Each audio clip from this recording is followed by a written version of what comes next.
André, e uma curiosidade, como que funciona um processo de concurso? Né? Por exemplo, você recebe as mesmas informações que outros grupos recebem, né? Você tem a questão do prazo também, como você falou, que é bem desafiador. Como funciona esse processo? E ao final gostaria de saber se você incentiva, né, essa nova geração aí, praticar esse tipo de prática que você fez no passado para se lançar no mercado de arquitetura. A gente acabou aprendendo com o tempo, né? Então, os concursos que a gente fez durante a graduação foram importantes. Teve esse concurso do Ibirapuera que foi importante, mas a gente precisa ser extremamente objetivo, precisa ter... Na verdade, tinha um professor nosso que foi muito importante para a nossa formação, que é o Viglieca, o Hector Viglieca. Na verdade, ele sempre foi uma grande inspiração para a gente. Nós todos fomos alunos dele. E na época que a gente estava na faculdade, ele ganhava muitos concursos. Assim. Então, a gente fala, bom, vamos prestar atenção no que ele está falando. As aulas dele eram sempre muito interessantes. E ele sempre falava muito assim, para... o que era importante num concurso de arquitetura é entender qual é a questão. Assim como em qualquer projeto, né? Então, qual é a questão? Qual é o problema que eu preciso resolver? Né? Qual é o ponto fundamental que eu preciso dar uma resposta? Né? Às vezes a gente faz uma série de levantamentos, às vezes são várias questões, mas sempre tem uma questão principal, assim.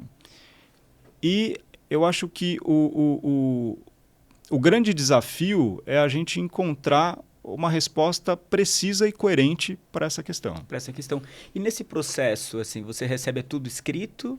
Tudo né? escrito. Você tem um script ali, você precisa fazer essa leitura, na verdade, desse cliente, né, entre aspas ali, e entregar a melhor solução dentro daquilo que é esperado para aquela proposta. Não tem nada assim, uma conversa e, enfim... É comum, assim, a gente recebe então esse material, tem um programa de necessidades que é dado, tem uma série de questões legais e técnicas que devem ser obedecidas. Então a gente recebe esse material formatado, consolidado.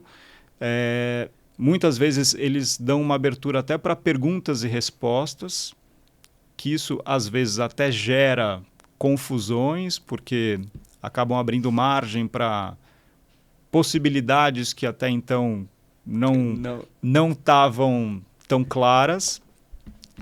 Mas, então, assim, o que a gente foi aprendendo com o tempo foi justamente essa questão de tentar ser objetivo, atender o que está sendo solicitado, entender qual é essa pergunta e sempre no menor prazo possível, né? Então, assim, o fato da gente desenvolver um projeto de um concurso, muitas vezes você tem um mês, tem poucas semanas para desenvolver.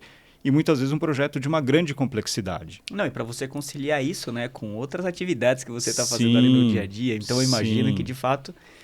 É um exercício que consome muita energia, que demanda muito. Então, assim, quando a gente acabou nesse início de carreira, né, a gente trabalhava em outros escritórios e a gente levava essa coisa quase como num terceiro turno, né? Então, logo, como eu estava comentando, esse concurso do Ibirapuera, então deu um certo gás para a gente para fazer outros. E no ano seguinte, a gente tinha praticamente um ano de formado, a gente ganhou um concurso, aí sim, a gente já estava formado, mas nós ganhamos um concurso para fazer um centro cultural numa antiga estação ferroviária na cidade de Araras. Esse concurso ele foi patrocinado pela Nestlé, na época.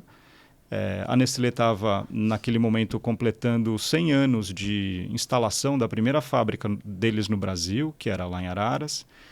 E eles acabaram organizando esse concurso para transformar essa estação num centro cultural. E foi executado o projeto? Foi executado. Na verdade, a gente não foi executado por completo, mas faltou uma terceira fase.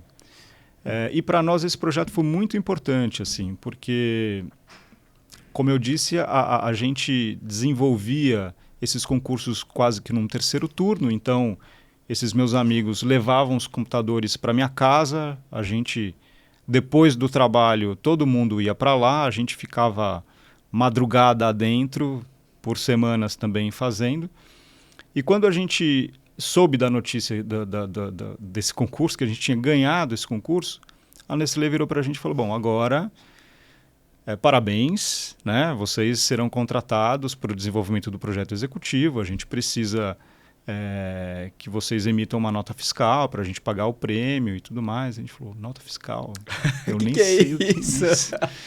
Eu não sei o que é isso, sabe? Então a gente, nesse momento, isso foi em 2004, a gente falou, não, então agora a gente precisa formalizar. A brincadeira ficou séria. A brincadeira ficou séria. E a gente tinha um cliente que era a Nestlé e um projeto super complexo para ser desenvolvido.